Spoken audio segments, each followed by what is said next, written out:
The president, of course, said last week that he was fairly confident that also that it originated in a lab in Wuhan. It may well be, of course, that whatever evidence the US has are sensitive intelligence intercepts. That's the speculation over here, meaning it's very hard for them to disclose exactly the source of it.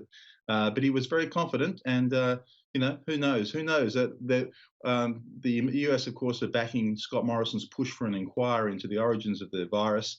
There's certainly no sign that the Chinese are going to comply with that. And in fact, in my 3 years plus in Washington, I've rarely seen such a open hostility between the US and China. Yeah, it is quite extraordinary. It's not just the US as well, it's a number of US allies as well. We've seen the Chinese ambassador, even in Canberra, really criticising the Australian government. Now, what are you picking up in terms of where this will all go? I mean, there are some concerns that on the other side of this virus, Trump could become even more protectionist than he has been. America first, even more so. What do you think?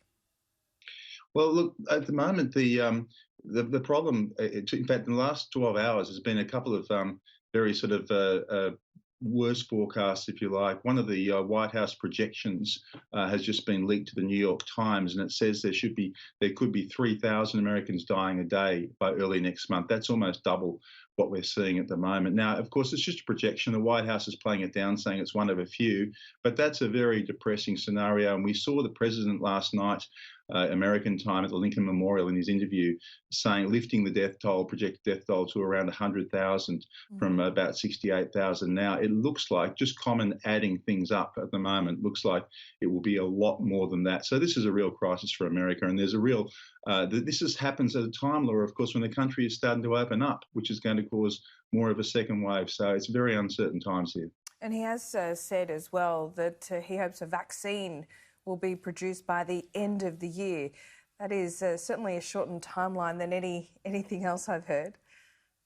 That's right. I mean, that's what they're aiming for, a vaccine by January. But, of course, we've got 1,000 scientists everywhere, thousands and thousands across the world, racing for a vaccine. Americans have put this as a major priority, but really, we just have to, it's really pretty much a fingers crossed effort. That clearly there's no timetable you can make for a vaccine. You just have to be lucky. You have to get it and produce it in mass quantities. And that's a very big task. Yeah, it certainly is. And all this, we can't forget, the US election is now less than 6 months away.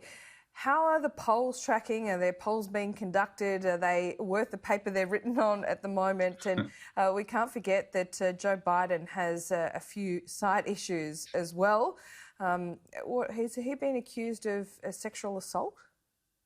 Yes, so Joe Biden is fending off these claims by this lady called Tara Reid, a former staffer of his, that he molested her some 30 years ago. Joe Biden says absolutely not true. Obviously, it puts Biden in a bit of an awkward spot because he was fairly ready to accept the story of Christine Blasey Ford, the lady who accused the Supreme Court nominee Brett Kavanaugh some years ago. And now he's dismissing, of course, Tara Reid's claim. So, look, Biden's a little bit of an awkward spot here. I don't think it's going to be a big issue for him, to be honest, going forward. But the bigger picture, Laura, is really interesting because Donald Trump has had a bit of a knock with this pandemic. He's not seen as managing it very well at all, but he's got a very loyal base. They haven't moved very far from him, and the polls at this point in time, even though they show Biden ahead, including in the swing states, I think they're almost meaningless at this point in time. Anything can happen at 6 months, and in the era of pandemics, 2 weeks is a long time. Yeah, can you see things getting back to normal by November? This is the great question, and this is where what everyone here in America, including correspondents, are just trying to work out. It's really, really hard to see how it gets back to anything approximating normal. It is such a vastly different situation to what you have in Australia and New Zealand.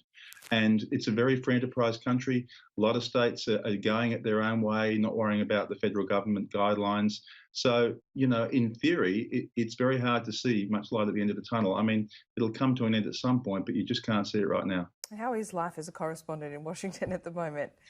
It's a bit frustrating because it's hard to get out and do first-hand reporting, the sort of stuff that obviously a journalist wants to do as much as possible. So hopefully when the infection rates get a bit lower, we can all get in the campaign trail and really do a lot of the first-hand reporting that we're here to